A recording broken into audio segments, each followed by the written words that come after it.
Shalom adik-adik, apa kabar semuanya?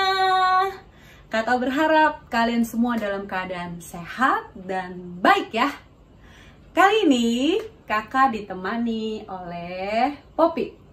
Shalom Poppy, siap beribadah bersama adik-adik study di rumah masing-masing? Siap kakak. Nah teman-teman, Poppy mau kasih tahu aturan main kita dalam beribadah ya. 1. Berpakaian rapi. 2. Duduk yang rapi. 3. Jangan sambil makan. 4. Jangan sambil main handphone. 5. Ikut berdoa, memuji, menyembah, dan mendengarkan firman Tuhan dengan sungguh-sungguh. Tuhan Yesus pasti memberkati hidup kita. Nah adik-adik, sebelum beribadah kita berdoa terlebih dulu ya. Ayo, lipat tanganmu, tutup matamu, mari kita berdoa. Tuhan Yesus, terima kasih buat hari ini. Kami boleh beribadah, kami boleh berdoa, memuji, menyembah Tuhan, mendengarkan firman-Mu. Tolong setiap kami Tuhan Yesus, kami punya hati yang bersungguh-sungguh dalam beribadah. Karena kami percaya Tuhan Yesus pasti memberkati kami. Terima kasih Tuhan Yesus, pimpin kami dalam beribadah dari awal, pertengahan, sampai akhir. Dan kami percaya Tuhan Yesus hadir, mengurapi kami, memberkati kami semuanya. Terpujilah nama Tuhan Yesus, haleluya, amin. Selamat beribadah, Tuhan Yesus memberkati. Mari teman-teman, kita berkatakan Mazmur 91 dengan hati yang percaya. Dalam lindungan Allah, orang yang duduk dalam lindungan yang maha tinggi dan bermalam dalam naungan yang maha kuasa, akan berkata kepada Tuhan, tempat perlindunganku dan kubu pertahananku, Allahku yang kupercayai. Sungguh, dialah yang akan melepaskan engkau dari jerat penangkap burung, dari penyakit sampar yang busuk. Dengan kepaknya ia akan melindungi engkau, di bawah sayapnya engkau akan berlindung. Kesetiaannya ialah perisai dan pagar tembok. Engkau tak usah takut terhadap kedahsyatan malam, terhadap panah yang terbang di waktu siang, terhadap penyakit sampar yang berjalan di dalam gelap, terhadap penyakit menular yang mengamuk di waktu petang. Walau 1000 orang rebah di sisimu dan 10.000 di sebelah kananmu, tetapi itu tidak akan menimpamu. Engkau hanya menontonnya dengan matamu sendiri dan melihat pembalasan terhadap orang-orang fasik. Sebab Tuhan ialah tempat perlindunganmu, yang maha tinggi telah buat tempat perteduhanmu. Malapetaka tidak akan menimpa kamu, dan tulah tidak akan mendekat kepada kemahmu. Sebab malaikat-malaikatnya akan diperintahkannya kepadamu untuk menjaga engkau di segala jalanmu. Mereka akan menantang engkau di atas tangannya, supaya kakimu jangan terantuk kepada batu. Singa dan ular tedung akan kau langkahi, engkau akan menginjak anak singa dan ular naga. Sungguh, hatinya melekat kepadaku, maka aku akan meluputkannya. Aku akan membentenginya sebab ia mengenal namaku. Bila ia berseru kepadaku, aku akan menjawab. Aku akan menyertai dia dalam kesesakan, aku akan meluputkannya dan memuliakannya. Dengan panjang umur akan kukenyangkan dia, dan akan kuperlihatkan kepadanya keselamatan daripadaku.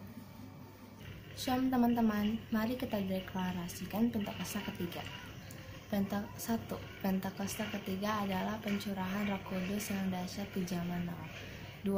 Pentakosta ketiga adalah penuaian jiwa-jiwa terbesar dan terakhir. 3. Pentakosta ketiga adalah bangkitnya generasi Yeremia, generasi yang dipenuhi Roh Kudus, cinta mati-matian kepada Tuhan Yesus, tidak kompromi terhadap dosa dan akan bergerak memenangkan jiwa-jiwa.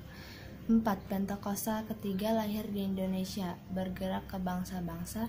Gerakan ini dari timur ke barat dan akan kembalinya ke Yerusalem.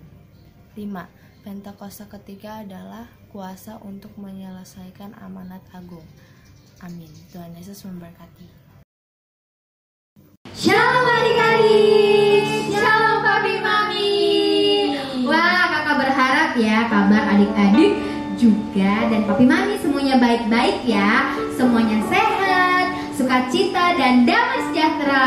Nah adik-adik, kita harus bersyukur dan berterima kasih atas kebaikan Tuhan, penyertaan Tuhan, pemeliharaan Tuhan, dan perlindungan Tuhan atas hidup kita. Betul gitu nggak Kak Titi? Oh betul sekali Kak adik-adik yang di rumah sudah siap beribadah, siap memuji menyembah Tuhan dan dengarkan firman Tuhan ya.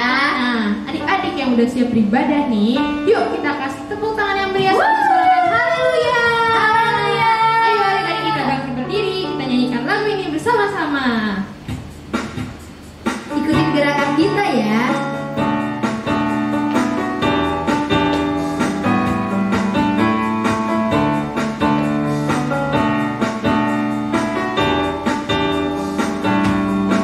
Aku istimewa bukan karena katamu, aku istimewa bukan sebab kau puji, bukan karena kuat dan hebatku. Aku istimewa bukan karena katamu, aku istimewa bukan sebab kau puji, bukan karena kuat dan hebatku. Aku istimewa, aku istimewa. Kata siapa? Kata Yesus, ku berharga. Alkitab mengatakan, aku istimewa. Kata Yesus, ku dibeli bukan dengan emas perak, Tapi apa ya?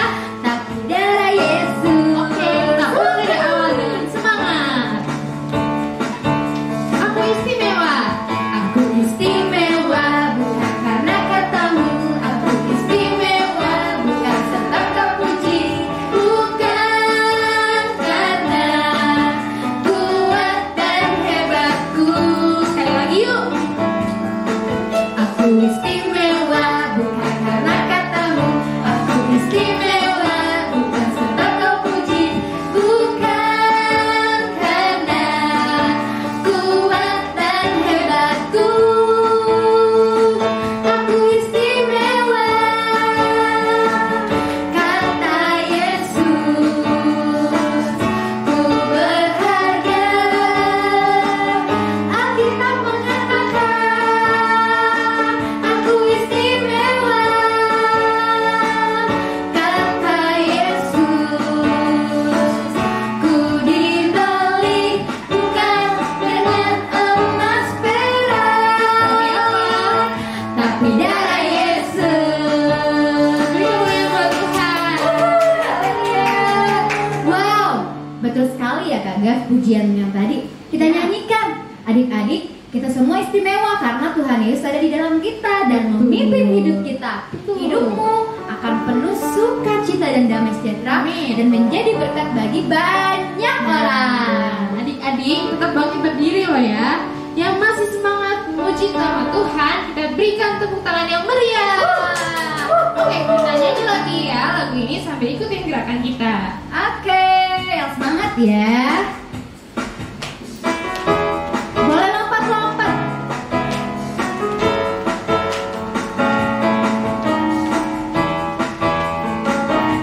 Semuanya. Daki daki daki daki gunung yang tinggi, turun turun turun turun turun lebay dalam, ku melintasi padang rumput hijau berdentang, Yesus besertaku. Ku terbang. Semuanya terbang yuk. Ku terbang terbang terbang terbang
sekarang waktunya kita mau menyembah Tuhan Yesus ya. Mari adik-adik angkat tanganmu, tutup matamu, siapkan hatimu bersama kakak nyanyikan lagu ini dengan sungguh-sungguh ya.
Sungguh-sungguh.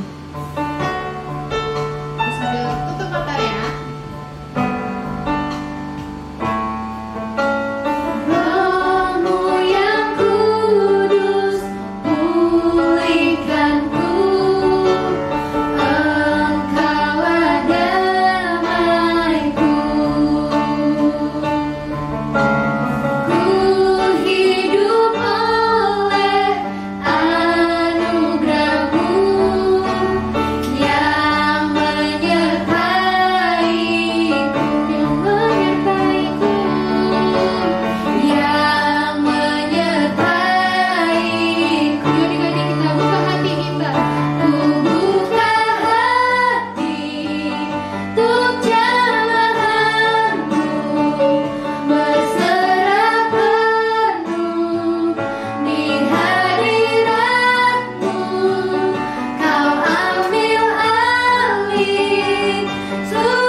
hatimu untuk dengarkan firman Tuhan.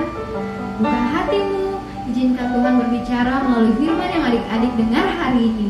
Mari adik-adik, sebelum kita mendengarkan firman Tuhan, kita nyanyikan satu lagu ini dengan kesungguhan hati ya.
Shalom adik-adik, apa kabarnya hari ini?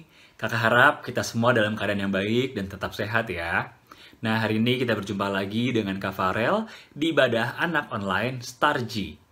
Sebelum kita memulai sharing firman pada hari ini, mari kita berdoa dulu yuk adik-adik. Lipat tangannya, tutup matanya, kita berdoa. Tuhan, kami mengucap syukur akan kasih-Mu, akan penyertaan-Mu dalam hidup kami masing-masing ya Tuhan.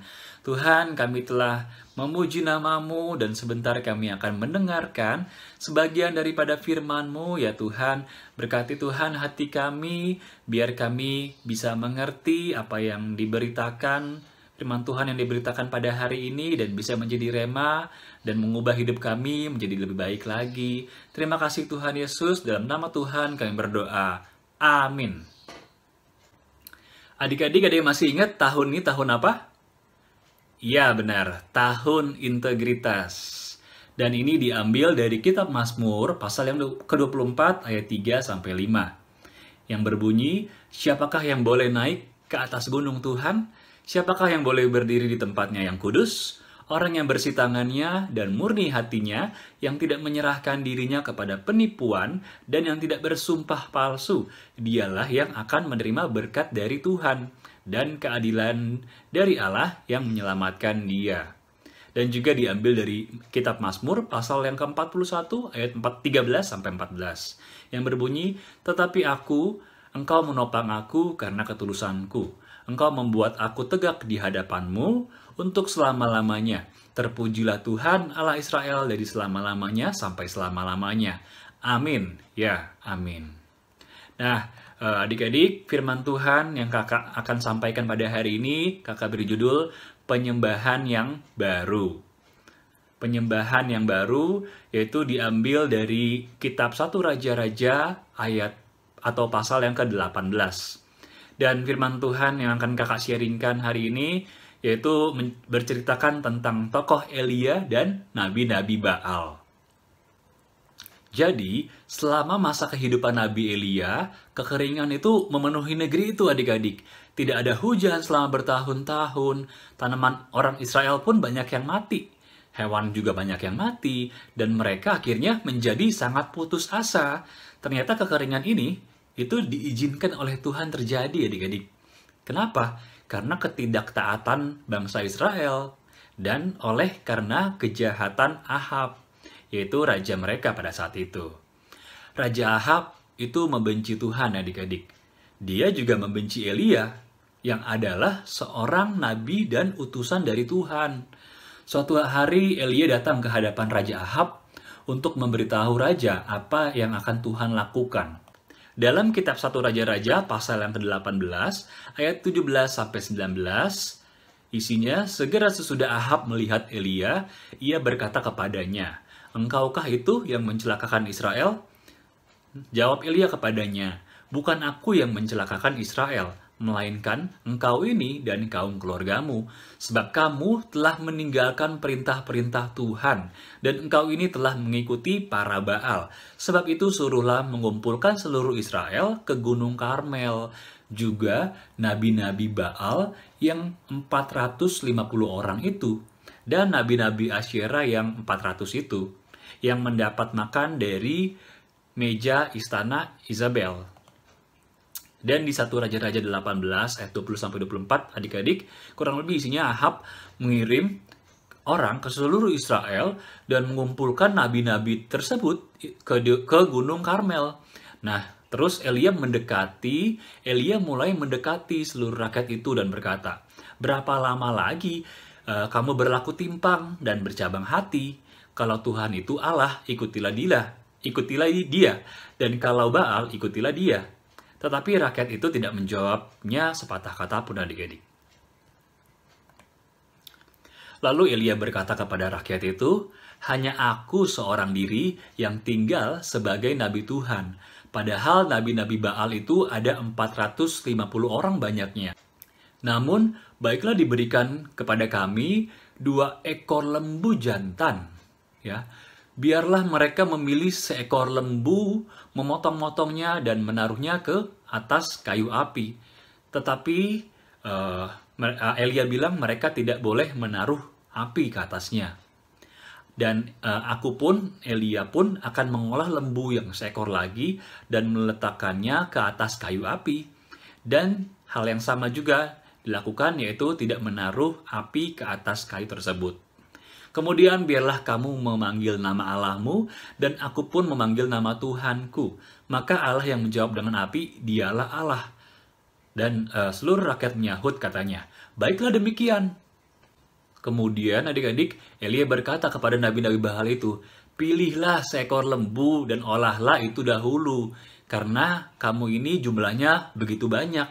Sesudah itu, panggilah nama Allahmu, tetapi kamu nggak boleh menaruh api ke atasnya." Lalu mereka pun mengambil lembu adik-adik yang diberikan kepada mereka, mengolahnya dan memanggil nama Baal dari pagi sampai tengah hari. Katanya, "Ya Baal, jawablah kami." Tetapi tidak ada suara dari Baal, adik-adik. Tidak ada yang menjawabnya. Sementara itu mereka berjingkat-jingkat di sekeliling mezbah yang dibuat mereka itu. Nah, pada waktu tengah hari, Elia mulai mengejek mereka. Katanya, "Panggillah lebih keras lagi, bukankah dia Allah?" Nah, mungkin ia merenung, mungkin ada urusannya, mungkin ia sedang bepergian, barangkali ia tidur dan belum terjaga. Maka mereka memanggil lebih keras lagi, serta menoreh-noreh dirinya dengan pedang dan tombak, seperti kebiasaan mereka pada sebelumnya. Nah, sehingga darah bercucuran dari tubuh mereka, dan sudah lewat tengah hari pun, mereka kerasukan sampai waktu mempersembahkan korban petang, sampai pada waktu itu pun tetap tidak ada suara satupun. Tidak ada yang menjawab mereka, tidak ada tanda-tanda perhatian dari Baal atau dari Allah mereka. Kemudian kata Elia kepada seluruh rakyat itu, "Datanglah dekat kepadaku." Maka mendekatlah seluruh rakyat itu kepadanya. Lalu ia memperbaiki mezbah Tuhan yang telah diruntuhkan itu. Kemudian Elia mengambil 12 batu menurut jumlah suku keturunan Yakub. Ia mendirikan batu-batu itu menjadi mezbah demi nama Tuhan dan membuat suatu parit di sekeliling mezbah itu yang dapat memuat 2 sukat benih, adik-adik. Lalu ia menyusun kayu api dan memotong lembu itu, dan akhirnya menaruh potongan-potongan lembu tersebut ke atas kayu api itu. Sesudah itu Elia berkata, "Penuhilah 4 buyung dengan air dan tuangkan ke atas korban bakaran dan ke atas kayu api itu." Kemudian katanya, buatlah begitu untuk kedua kalinya. Dan mereka berbuat begitu untuk kedua kalinya, adik-adik. Kemudian katanya, buatlah begitu untuk ketiga kalinya. Dan mereka berbuat begitu untuk ketiga kalinya, sehingga air pun mengalir ke sekeliling mezbah itu. Bahkan parit itu pun sangat penuh dengan air. Kemudian pada waktu Elia sedang mempersembahkan korban petang, tampillah Nabi Elia dan berkata, "Ya Tuhan, Allah Abraham, Ishak, dan Israel, pada hari ini biarlah diketahui orang bahwa Engkaulah Allah di tengah-tengah Israel, dan bahwa aku ini hamba-Mu, dan bahwa atas firman-Mu lah aku melakukan segala perkara ini. Jawablah aku ya Tuhan, jawablah aku, supaya semua bangsa ini mengetahui bahwa Engkaulah Allah ya Tuhan, dan Engkaulah yang membuat hati mereka tobat kembali." Lalu turunlah api Tuhan menyambar habis korban bakaran, kayu api, batu, dan tanah itu. Bahkan air yang dalam parit itu pun habis dijilatnya. Dan ketika seluruh rakyat itu melihat kejadian tersebut, sujudlah mereka serta berkata, "Tuhan, dialah Allah, Tuhan, dialah Allah." Kata Elia kepada mereka, "Tangkaplah nabi-nabi Baal itu, seorang pun dari mereka tidak boleh luput." Setelah ditangkap, Elia membawa mereka ke sungai Kison, adik-adik, dan menyembelih mereka di sana. Dan ayat firman Tuhan pada hari ini diambil dari kitab Yesaya pasal yang ke-43 ayat 18-19. "Janganlah ingat-ingat hal yang dahulu, dan janganlah perhatikan hal-hal yang dari zaman purbakala. Lihat, aku hendak membuat sesuatu yang baru, yang sekarang sudah tumbuh. Belumkah kamu mengetahuinya? Ya, aku hendak membuat jalan di padang gurun dan sungai-sungai di padang belantara." Nah, adik-adik, berita firman Tuhan yang kakak sampaikan pada hari ini, yaitu kita bisa belajar 2 hal. Yang pertama, Tuhan menghendaki kita sebagai anaknya, sebagai umatnya, untuk menyembah Tuhan dengan benar, dalam roh dan kebenaran. Dan yang kedua, penyembahan yang benar itu ditunjukkan dalam hidup kita, dalam sikap kita sehari-hari, yaitu hidup yang benar, dalam kesatuan hati atau unity, kerendahan hati, dan menyatakan kuasa Tuhan yang bekerja dalam hidup kita. Nah, adik-adik, siapa yang di sini mau menyembah Tuhan dalam roh dan kebenaran? Siapa yang di sini mau punya sikap hidup yang benar, mau unity, mau rendah hati, dan mau menyatakan kuasa Tuhan dalam hidupnya? Mari adik-adik yang mau, angkat tanganmu, kakak mau berdoa buat adik-adik. Yuk, tutup matanya. Tuhan, kami mengucap syukur hari ini kami telah selesai mendengarkan sebagian daripada firman-Mu.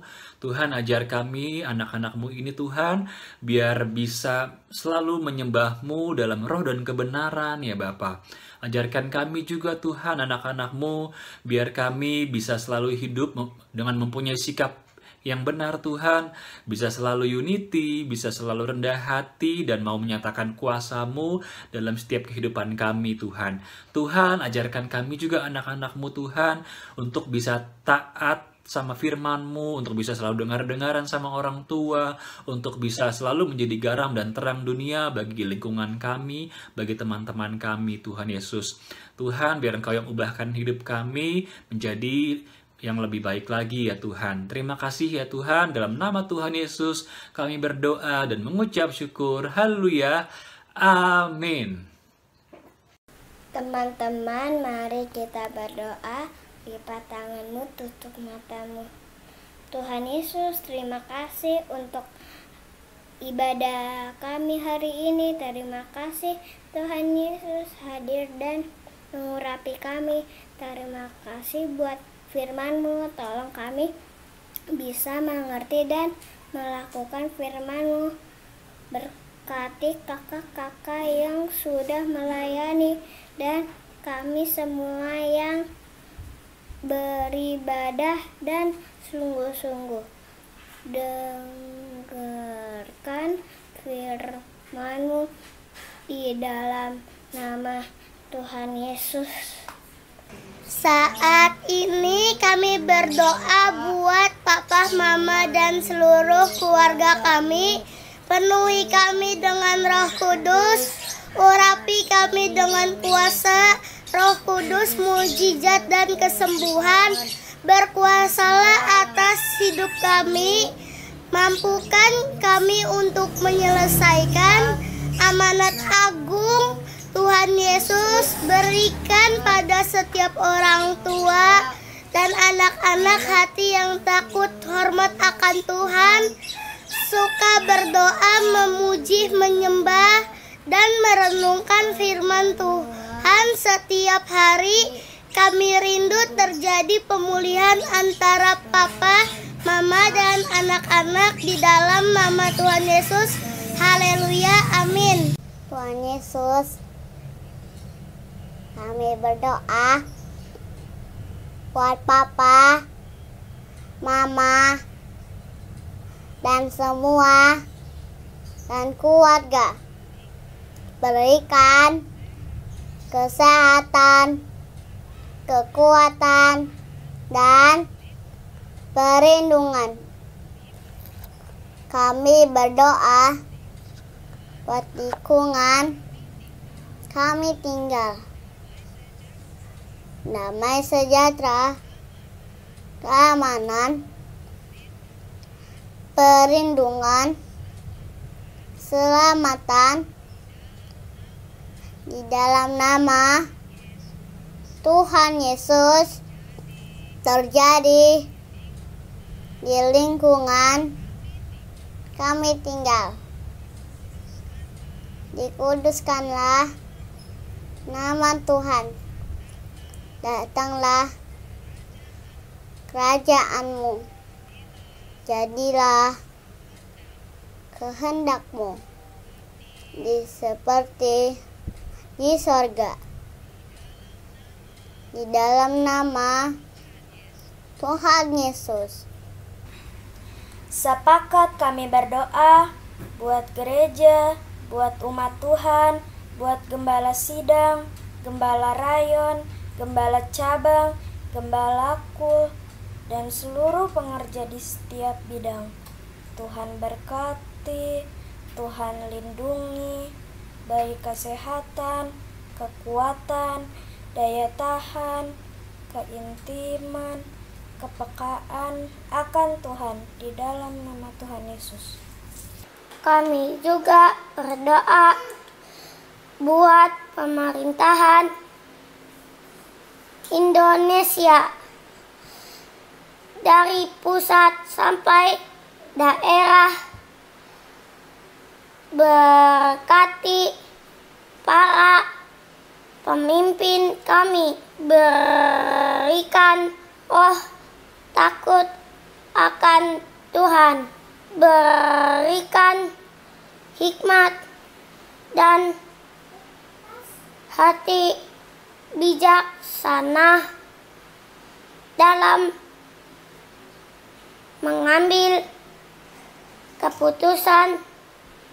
Tuhan Yesus, tolong pemerintahan Indonesia, juga bangsa-bangsa, berkati juga kami umat pilihan Tuhan, di dalam nama Tuhan Yesus. Tak lupa kami juga berdoa buat kakak-kakak Starji dan teman-teman kami anak-anak Starji. Semuanya tetap ada dalam perlindungan Tuhan, diberikan kesehatan, kekuatan, penyertaan, perlindungan Tuhan Yesus sempurna di dalam nama Tuhan Yesus. Mari kita mengangkat tangan di hadapan Tuhan. Anak-anak Star Generation, jadilah anak-anak yang sehat, jadilah anak-anak yang kuat, jadilah anak-anak yang mengasihi Tuhan, kedua orang tua dan saudara. Terimalah segala berkat yang dari Allah Bapa kita, di dalam Kristus Yesus Tuhan kita. Penyertaan dari Allah Roh Kudus menolong setiap anak-anak Star Generation, orang tua, dan juga guru-guru mulai hari ini sampai selama-lamanya. Yang diberkati sama-sama katakan, amin. Puji Tuhan, Tuhan Yesus memberkati, salam sehat semuanya.